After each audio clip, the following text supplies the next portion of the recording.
Taipin, terima kasih Yang Berhormat Menteri. Isu ini merupakan satu perkara pokok yang cukup serius. Ia adalah pengumuman dari Yang Amat Berhormat Perdana Menteri. Tahun lepas diumumkan 800 juta. Tahun ini dikurangkan menjadi 500 juta. Dan daripada pecahan ini, SRJKC 50 juta, ada 30 juta tidak disalurkan. Dan bagi 438 missionary schools, 50 juta tidak disalurkan.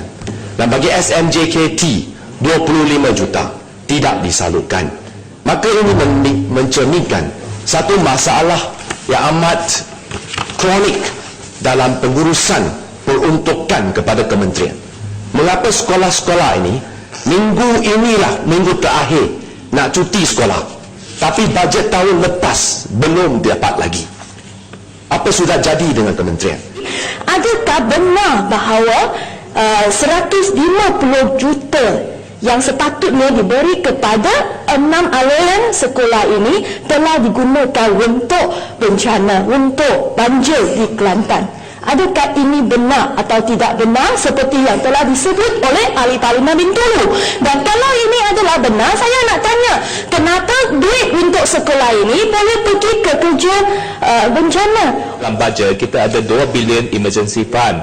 Memang kalau kementerian perlukan wang daripada untuk bencana banjir seperti yang dikatakan oleh Bintulu dan juga Ahli Parlimen yang lain, mengapa kementerian tidak mohon daripada Menteri Kewangan daripada emergency fund tersebut? Kerana 2 bilion itu besar, lebih besar, jauh lebih besar daripada peruntukan yang telah untuk sekolah-sekolah aliran, dan mereka perlukan duit untuk bayar elektrik. Saya difahamkan duit electricity mereka, TNB mereka tidak dapat dibayar kerana tak ada hutang kepada TNB dan sebagainya, kerana tak ada duit daripada kementerian yang disalurkan kepada mereka.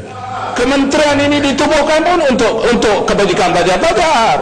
Kita di sini pun untuk kebajikan pelajar. Ini dipanggil check and balance, Menteri. Tak payah nak menjerit, tak payah nak marah. Saya tahu bahawa ini adalah tanggungjawab kerajaan dan kerajaan kena bagi.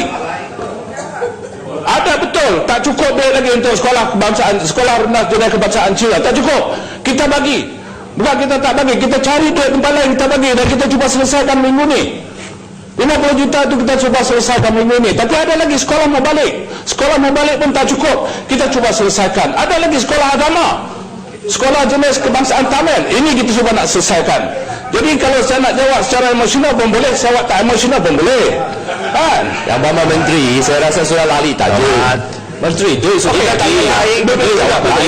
Duduk. Tak payah emosi, Menteri, jawablah. Okey, saya sebut tadi, di awal tadi saya sebut, duit ada 750 juta. Wang telah dibelanjakan ikut peraturan yang sedia ada.